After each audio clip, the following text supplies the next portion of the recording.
తాకట్లో ఉన్న మీ బంగారాన్ని విడిపించి ఆ రోజు ఆన్లైన్ రేటుకి కొంటాం. Sharma gold company. మహాదేవ శ్రీమాత్రి నమః. Welcome to our channel. రేపు రాబోయే మే నెలలో ద్వాదశ రాశుల వారికి సంబంధించి గురువు యొక్క మార్పు, దీని వలన మరి మేషం నుండి మీనరాశి వరకు, మొన్నటి వరకు కూడా ఉగాది రాశి ఫలాలు, ఉగాది పంచాంగము, అంతకుముందు జనవరిలో ఈ యొక్క ఆంగ్ల సంవత్సరానికి సంబంధించినటువంటి పంచాంగాలు చెప్పినటువంటి పరిస్థితి. సో ఇప్పుడు ఏమిటి అంటే విశేషంగా అందరూ ఎప్పుడా ఎదురు చూస్తూ ఉండేటువంటి ఈ యొక్క గురుగ్రహం మార్పు. ఉగాది రానే వచ్చింది, అయినప్పటికీ ఇట్టి ఉగాదిలో కొన్ని రాశుల వారికి బాగుందని చెప్పారు, కొన్ని రాశుల వారికి బాగాలేదు అని చెప్పారు. ఏవైతే బాగుంది అని చెప్పినటువంటి వారికి ఇప్పటికీ కాస్త బాగాలేని పరిస్థితి ఎదుర్కొంటూ ఉన్నారు. చాలా అంటే చాలా పెద్ద గ్రహము గురుగ్రహము. మనకు 2024 3వ నెల 4వ నెలలో మార్పు చెందినటువంటి గ్రహము మరలా 2025లో మేలో 14వ తారీఖు రోజు తన యొక్క గమ్యాన్ని మార్చుకోబోతూ ఉన్నది. మిథునంలోకి ప్రవేశం జరగబోతూ ఉన్నది. ప్రజెంట్గా ఇప్పుడు వృషభంలో ఉండేటువంటి గురుగ్రహము మిథున రాశిలోకి ప్రవేశించబోతూ ఉన్నది. ఎట్ ద సేమ్ టైం రాహుకేతువుల మార్పు కూడా ఇదే మే నెలలో జరుగుతూ ఉన్నది. సో ఒక శనైశ్వరుడు మారడము, ఒక గురుగ్రహము మారడము ఎంత అవసరమో, ఎట్ ద సేమ్ టైం రాహువు కేతువు మార్పు వలన చాలా అంటే చాలా ఎక్సలెంట్ మార్పులు రాబోతున్నవి ఈ యొక్క ద్వాదశ రాశులలో. అందులో ముఖ్యంగా మేషరాశి, మీనరాశి, ఎట్ ద సేమ్ టైం సింహరాశి. ఎవరికైతే బాగా లేవు అని అనుకునేటువంటి రాశులు ఉన్నాయో వారికి ఈ రాహుకేతువులు చాలా అంటే చాలా అద్భుతమైనటువంటి రిజల్ట్ని ఇవ్వబోతున్నారు. దానికంటే ముందు మరి ఈ యొక్క గురుగ్రహం మార్పు వలన ద్వాదశ రాశుల వారికి ఏ విధంగా ఉండబోతుందని తెలుసుకుందాం.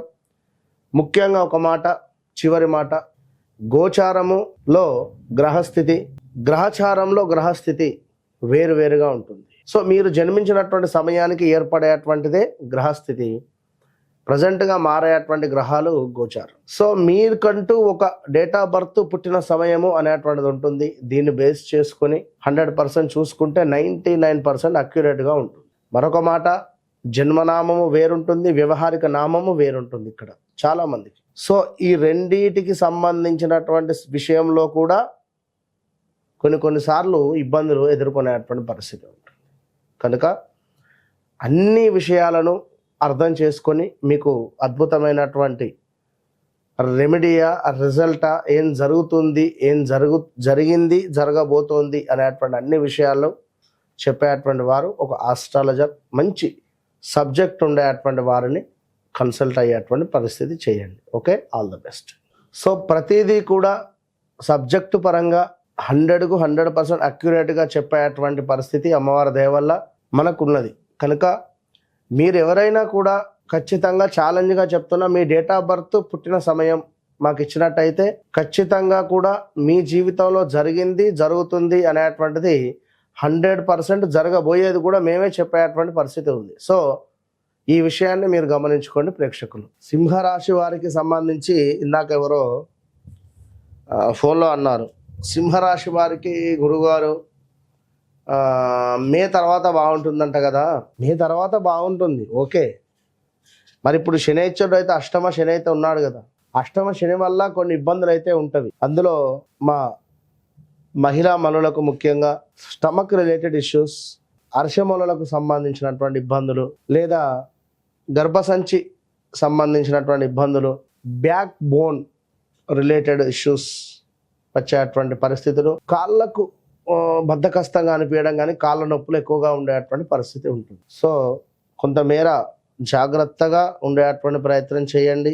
అయితే ఇక్కడ గురుబలము అనేటువంటిది సింహరాశి వారికి రాబోతున్నది. మరి యొక్క మే 14వ తారీఖు తర్వాత గురుబలము అనేటువంటిది రావడం వల్ల వ్యాపారస్తులకు, ఉద్యోగస్తులకు, కొంత కోర్టు రిలేటెడ్ ఇష్యూస్తో ఇబ్బంది పడేటువంటి వారికి, ఉద్యోగంలో మార్పులు చేర్పులు కావాలి అని అనుకునేటువంటి వారికి, ఆరోగ్యం అనుకూలంగా లేకుండా ఉండేటువంటి వారికి, అదేవిధంగా ఇల్లు కట్టుకోవాలి అని ఆలోచించుకునేటువంటి వారికి, సంతానము కావాలి అని ఆలోచించుకునేటువంటి వారికి, మాపై ఎవరిదో చూపుంది, ఎవరో మాకేదో చేశారు, ఎవరో మేము బాగుపడుతుంటే వాళ్ళు ఇష్టం లేక మా ఇంటిపై ఏదో చేశారు అనేటువంటి ఆలోచనలో ఉండేటువంటి వారికి, వివాహం కాని వారికి, వివాహం జరిగి ఇబ్బందులు పడేటువంటి వారికి, విదేశీ ప్రయాణాలు చేయాలి అని అనుకునేటువంటి వారికి, అదేవిధంగా వ్యాపారాలలో లాభాలు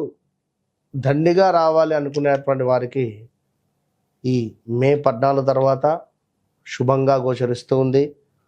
అన్నింట అద్భుతమైనటువంటి లాభాలు, అనుకున్న పనులు అనుకున్నటువంటి విధంగా ముందుకు వెళతాయి. చక్కటి పేరు ప్రఖ్యాతలు వచ్చేటువంటి పరిస్థితి, అద్భుతమైనటువంటి విజయ ప్రాప్తి, పదోన్నతి. ఎవరికైతే గవర్నమెంట్ జాబ్ కోసం ఎదురు చూస్తున్నారో వారికి తప్పకుండా గవర్నమెంట్ జాబ్ వచ్చే పరిస్థితి ఉంది. గవర్నమెంట్ జాబ్ వస్తూ స్థానచలనం, ప్రదేశ మార్పులు ఉంటాయి. ఇక్కడ సెంట్రల్ కావచ్చును, స్టేట్ కావచ్చును, ఏదైనా అద్భుతమైనటువంటి జాబ్ వచ్చేటువంటి పరిస్థితి అయితే గోచరిస్తూ ఉంది సింహరాశి వారికి. ఇంకను చూసుకున్నట్టయితే ఈ యొక్క సింహరాశి వారికి